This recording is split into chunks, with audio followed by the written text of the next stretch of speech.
नमस्कार दर्शक बंधु प्रियास किचन ने आपण मानक अनेक अनेक स्वागत। मु आज आपण मानक सहित बहुत ही टेस्टी आंबुल दिया छतु आलू बेसर तरकारी रेसिपी शेयर करने नहीं आसी। से भी बटम छतुरे पाल छतु तो सबुआड़े आवेलेबल न थाए, से बटम छतुरे पूरा टेस्टी छतुरा आज आम बनइबा। तेबे आपण मोर रेसिपी को देखापी वीडियोटी को फुलाज करंतु। तेबे चलतु डेर न करी फटाफट रेसिपीटी स्टार्ट करनेबा।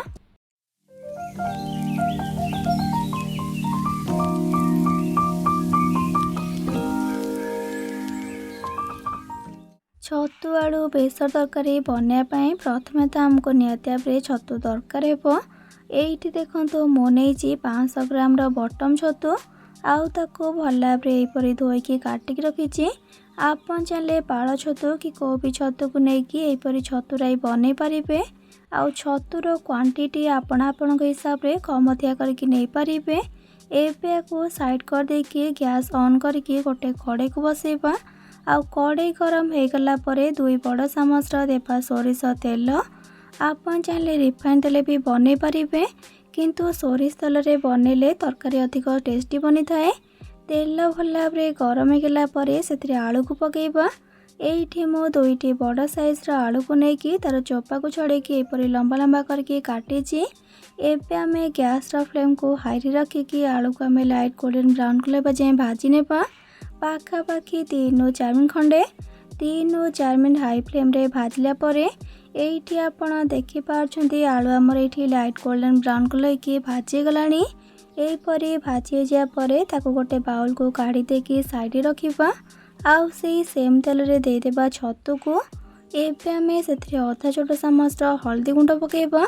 आउ सबू को मिक्स करके हाई फ्लेम रे छतु को आमे पाखापाखि 8 ରୁ 10 मिनट खंडे भल भाव में भाजी नेबा।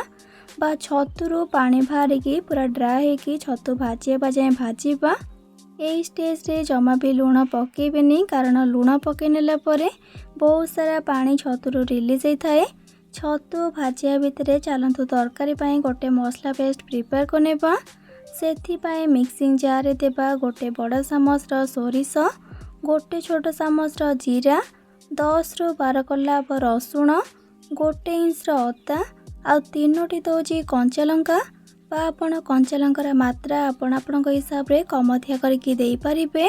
एबे आमे एथिरे आवश्यक अनुसार पानी को देकी मसला को चिकन भाव में बाटिक आनदेबा। एठी आपण देखि पारछंती मसला पेस्ट हमर रेडी हो गला। ताको भी साइड कर देकी एपटे देखंतु छतु हमर बढ़िया से पूरा भाजी गलानी। आउ पानी पूरा मरिकी एकदम ड्राई हो गलानी। टिके कड़ा करके छतुटा को एपरी भाजी नेबे। एबे आमे छतु भजा को गोटे बाउल को काढ़ी देकी साइड रखिबा।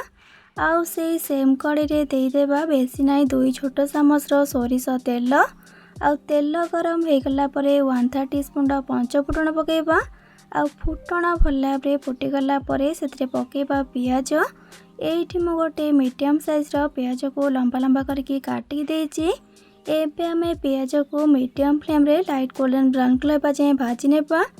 3 ରୁ 4 मिनट पर एठी देखंतु पियाज हमर एबे लाइट गोल्डन ब्राउन कलर की भाजी गलानी। अधिक पियाज को पड़ी की भाजीबेनी। एबे आमे एथिरे गोटे मीडियम साइज टमाटो को काटिकी पकेबा। आउ पियाज सह टमाटो को टिके खाली मिक्स करनेबा। जदि खटा टमाटो थिबा ताले आपण फाळे ही पकेबे, कारण आमे लास्ट को आंबुल भी पकेबा। सेथिपाई टमाटो को पकेकी मिक्स करनेला परे सेथिरे भी बाटिकी रखिथिबा मसला पेस्ट को आनिकी ऐड करनेबा। मसला पेस्ट को देला परे आधा छोट चामच हल्दी गुंड आउ गोटे छोट चामच काश्मीरी लंका गुंड पकेबा। काश्मीरी लंका गुंडटा केवल आमे कलर पाई यूज करिचे। एथिरे बेसी राग न थाए, किंतु एटा पूरा पूरी ऑप्शनल अछि।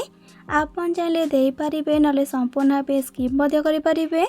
एबे सबको को मिक्स कर देकी गैस फ्लेम को करिबा लो टू मीडियम। आउ याकू कवर करके 3 मिनट खंडे कषि नेबा। सोरिष मसला जेहेतु अधिक टाइम याकू कषिबा दरकार पन थाए। 3 मिनट पर एबे कवर को काढ़िबा। एठी आपण देखि पारछंती मसलाटा हमर भल भाव में कषि गलानी। आउ पूरा याकू कवर करिबेनी, मझरे मझरे कवर को काढ़िकी मसला को मिक्स करथिबे। एबे आमे एथिरे भाजिकी रखिथिबा आलू आउ भाजिकी रखिथिबा छतु को पकई नेबा। आउ मिक्सिंग जार को धोईकी गोटे कप भलिया मसला पानी को देबा। आउ सबको एबे भल भाव मिक्स करके मसला सह आलू आउ छतु को लो टू मीडियम फ्लेम रे 3 ରୁ 4 मिनट खंडे भल भाव कषि नेबा। एठी गोटे टिप्स, जदि आपण मसला रे पानी एपरी देकी मसला को कषिबे ताले सोरिष मसला आपणकर केबे भी पिता हेबनी। आगरो भी मो छतु तरकारी, छतु आलू भजा एमती बहुत सारा रेसिपी छतुर मो चैनल रे अपलोड करिछि। आपण से सब वीडियो को देखिया पई चाहुतिले एई वीडियो रो तळे थिबा डिस्क्रिप्शन बॉक्स रे तार लिंक सब को पाई परिबे। एठी देखंतु 3 ରୁ 4 मिनट खंडे कषला परे सबु जिनस आमर पूरा बढ़िया भाव कषि गला। एबे आमे एथिरे ग्रेवी पाई पानी ऐड करबा। मु एठी 2 ग्लास आउ अधा माने 2.5 ग्लास पानी एठी देछि। आपण किंतु पानी निज हिसाब रे कम अधिया करके देई परिबे जेते कि आपण तरकारी रो कंसिस्टेंसी रखिया पई चाहुथिबे। पानी को देला परे सब को भल भाव मिक्स करनेबा। आउ मिक्स कर देकी सेथिरे बे स्वाद अनुसार लूण पकेबा। आउ पुणी थरे टिके मिसई देकी हाई फ्लेम रे 3 ରୁ 4 मिनट खंडे ग्रेवीटा को भल भाव फुटिबा को छाड़िबा। 3 ରୁ 4 मिनट पर एठी पे देखंतु ग्रेवीटी हमरो केते बढ़िया से फुटुची। आउ काश्मीरी लंका गुंड देइथिले बोली कलर भी देखंतु केते सुंदर आछि।